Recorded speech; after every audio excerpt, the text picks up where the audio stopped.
Welcome to Monday Morning Dharma on September 21st. Thank you for joining us. Let's begin with some meditation. Please settle into a comfortable meditation posture. I would invite you to take care to ensure that your spine is straight and relaxed. A straight spine facilitates unrestricted flow of our internal energy winds, sometimes called prana, sometimes called chi.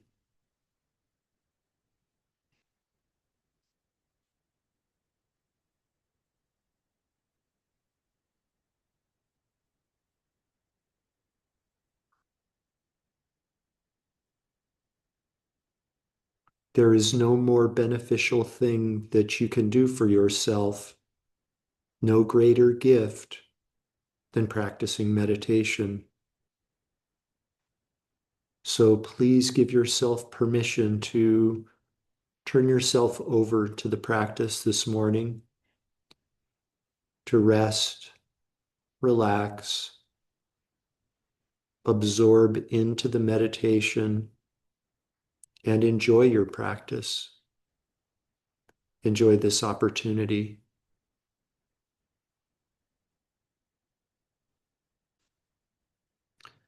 And with that, I'd like you to please bring your awareness to the exhalation of your breath. And very gently, very gently allow your exhalation to be just a bit longer and a bit more pronounced than your inhalation. If you'd like, please feel free to experiment with pausing briefly at the bottom of each exhalation.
There is an aspect of the body that is referred to sometimes as the inner body. Some schools of meditation refer to it as the subtle body. And by coming into contact with your subtle inner body, you can make manifest a tranquil, supple state of awareness. So to accomplish this, I'd like you to please draw your awareness inside of your body and become aware of sensations. These sensations may start in your hands and your feet in the form of a tingling, perhaps a lightness, perhaps a heaviness, perhaps a pulsation. No analysis is necessary. There's nothing to figure out. Just be the silent observer of these sensations and allow a more awakened state of awareness to emerge.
Moment by moment, day after day, year after year, the mountain simply observes silently.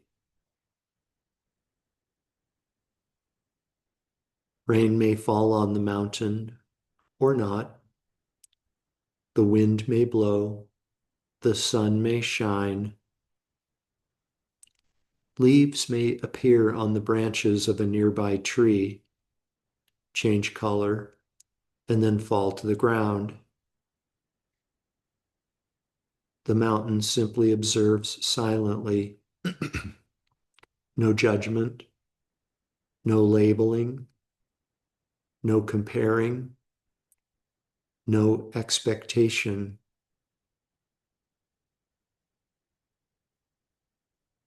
Be a mountain as you silently observe sensations within your own body mountain.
Thoroughly examine mundane things or things of the world.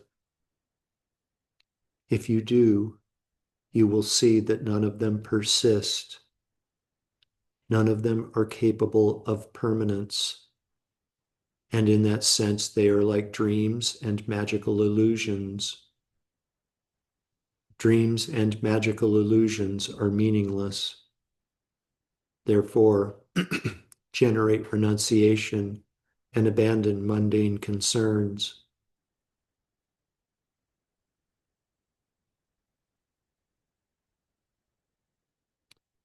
Now, please gently redirect your awareness. Become aware again of this collection of parts we've agreed to label physical body, and allow your breathing to become less shallow.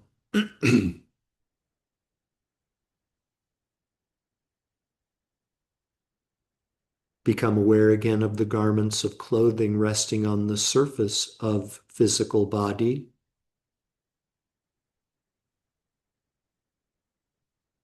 Become aware again of your surroundings inside the room that you're occupying. Deeper and deeper breaths, becoming aware again of the world that exists outside of the room that you're occupying. Become aware again of clouds, of blue sky beyond the clouds, of limitless space beyond the blue sky.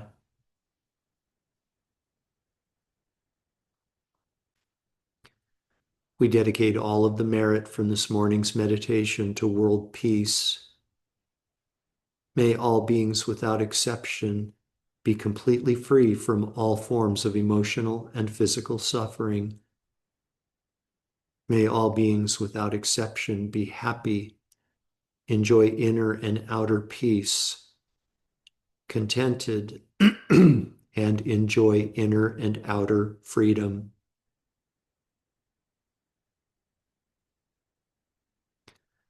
Completely fill up your belly and lungs with air. And when you're ready, you can open your eyes and bring your meditation to an end.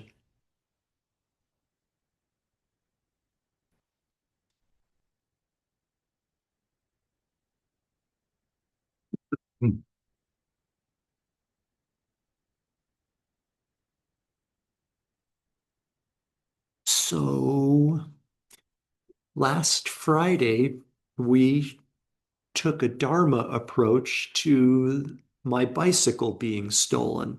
Talked about ways that we can approach that situation, and of course, by extension, situations in our own lives involving the loss of things that are important to us. Um, One point that I don't think I emphasized strongly or clearly enough, I'd like to do now.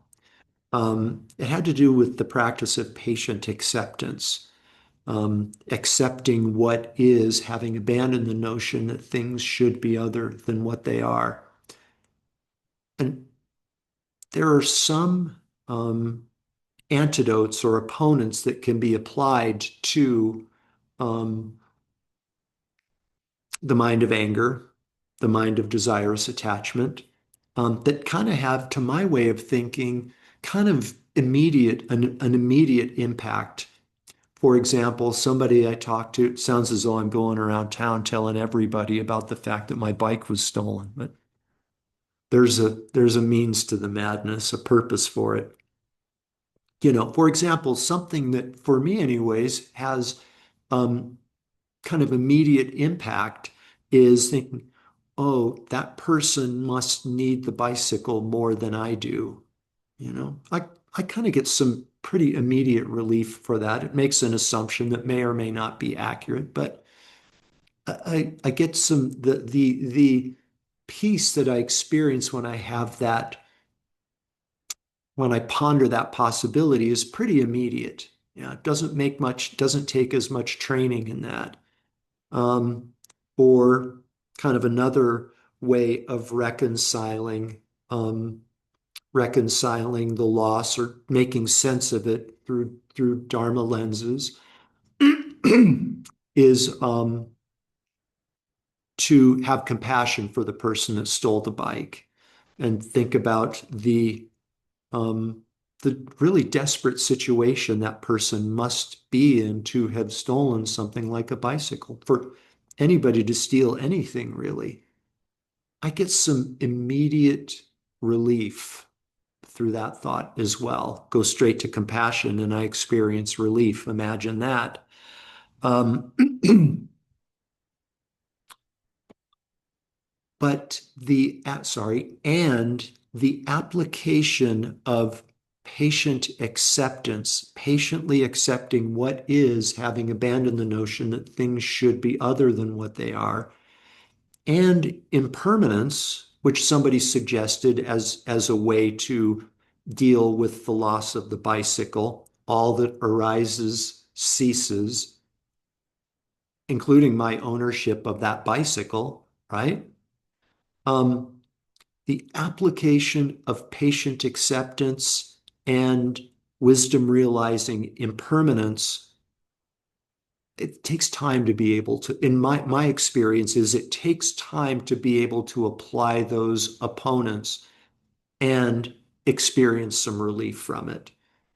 Um, it takes my experience has been it takes meditation, consistent meditation over a long period of time to have a situation arise that I find undesirable and then just like immediately go to a place of accepting what is, having abandoned the notion that things should be other than what they are. It's not like I can cruise along, like not thinking about impermanence or patient acceptance at all. And then, oh, Jeff taught us these words at, Monday morning Dharma, accept whatever is, having abandoned the notion that things should be other than what they are. It'd be nice if there was a switch we could flip and, oh, I wasn't accepting before. Now I push this button and I am accepting. Yeah. Same with impermanence. I believe that it takes practice and familiarity through meditation to be able to apply that opponent and experience some benefit from it. More sort of like immediate benefit, if you will. So at the end of Friday's class, Tina asked a really intriguing question that I'd like us to take up now. So one of the opponents that we talked about with regard to my bike being stolen was just to again recognize this confused notion of me and mine and not yours. Yeah. What is really mine? Nothing if I decide it to be. Yeah. How much suffering comes from this confused notion of self and other, me and mine and not yours. You stole my bike. I'm experiencing pain because it's mine. It's mine. You know, so many other ways I can look at it than mine and not yours. I can just say, everything that I enjoy is kind of on loan, right? It's on loan to me. Or anything that I own, yeah, like my bicycles. Like I could say that a part owner is my employer, because they paid me, like I do work for my employer here at Lotus Center, and they pay me for that work. I use the money they paid me to buy the bicycle. So it's kind of Lotus Center's bike too. It's not really mine. Anyways, you get the idea. We can apply some creative Dharma thinking to get past this notion of me and mine and the clinging and grasping that comes with it. Tina asked in so many words, what if I walked out of Lotus Center this morning and saw somebody riding my bike? Presumably the person who stole the bike. Let's say that we have miracle powers and we can determine conclusively that the person I see riding the bike previously known as mine is the person who stole it. With Dharma lenses on, what should I do? You guys feel free to contribute an answer, and you Zoomers feel free to unmute yourself if you have any ideas. Um, Jeff, I had a similar thing happen, not as well, it was pretty important at the time when I was in graduate school. I I'm from California and I went to graduate school in Pennsylvania and I didn't really know about winter, but so I had a pea coat that I got at the Army Navy store and but I was cold, I was cold. And so finally I had a job at school and I got extra money and I went and I bought a coat, like a puffer coat, big puffy. And I loved that coat. It was really warm. It was great and everything. And I walked to school, so I spent a lot of time outside. And on a really cold day, I had left my coat in the professor's office who I worked for, and I was gone. And then I came back and the coat was gone. The coat was stolen. And I had to call my friend to come get me because I couldn't walk home because it was too cold and all that kind of stuff. And but more importantly, there was a little bag in the pocket that had something very precious to me. It was a baptismal medal that was given to me by my godmother, and I carried it around all the time with me. Mm. And so I was really upset at losing that. The coat, yes, but also, I still had the pea coat, so I could wear that. But then about a week later, I was walking on campus and I saw a girl wearing an identical coat. And I hadn't seen anyone else wearing that coat. And I walked by her and I thought, I don't know what to say. And then I thought, well, I should do something. I should do something just to even just try to get my coat back. Not even the coat, but that medal. So I turned around and I walked back up to her and I said, oh, I really like your coat. Where'd you get it? And she said, oh, I don't know. I got it in New York or something. I said, you know what? I think that that's my coat. And I think that you took it. And I think that um, I had something in the pocket that was of great value to me, and I would really appreciate it if you just returned it or you found that coat. And she said, this is my coat. It's not your coat. And that was it.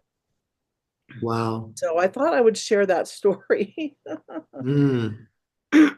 because it is unusual that you can come face to face. I didn't have proof that she stole it. And maybe she did buy it in New York. I don't know. Yeah.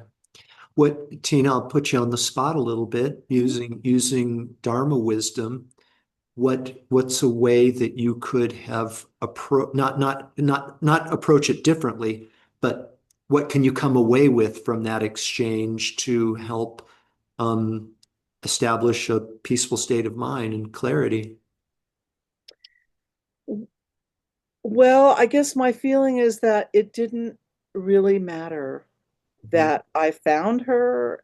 She's still, you know what I mean? Like it it was like and it was just gone. It was something that I tried and I couldn't Mhm. get it back.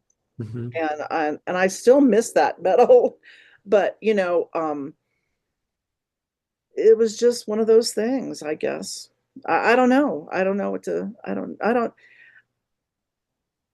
I mean, I could have just continued to walk on. Yeah. But then I would have thought that I didn't try, that I had an opportunity. I was given an opportunity and I didn't try Uh-huh. to talk to her. Um, and I don't know. I don't know what I would have, I don't know even today what I might have done differently. Yeah. Yeah. And so her response so interesting. She didn't say, "No, I didn't steal this coat." Or I didn't whatever, you know. She said, "No, this is my coat, not yours." Hmm. Yeah, really interesting.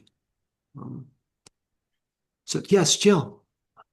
I'm thinking if a person steals something, they're going to be very embarrassed if confronted by that. Most people would feel a sense of embarrassment.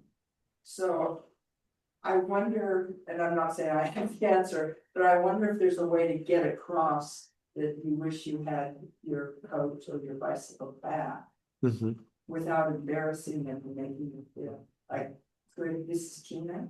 Tina, yeah. Okay, if Tina had maybe said something like, I had a coat like that that disappeared from such and such a place. I wonder if I go back tomorrow, where it would be good. There's something Yeah. to take away the embarrassment and putting the person on the spot and allowing them to review their own actions and maybe make up for it. Love it. Love it. Skillful speech. And what's really important here, I think, is focusing on the feelings of the other. There's a selflessness about that approach. I'm concerned that this person might be embarrassed or feel, really awkward if I confront them. And Tina, we're not saying that you confronted the person back then. But I wouldn't use the word confrontation. But yeah, just thinking about how can I, while thinking about the feelings of the other person, what can I do to spare them embarrassment or other discomfort from what's happened here? It's 9 o'clock, you guys. Maybe we'll take this up more on Friday. I can't believe how fast time goes. Let me just tell you my take on it, a take on it. So if I walked out of Lotus Center right now and saw the guy on the bike, and through miracle powers, I know that he's the one who stole it. Um, I would, um,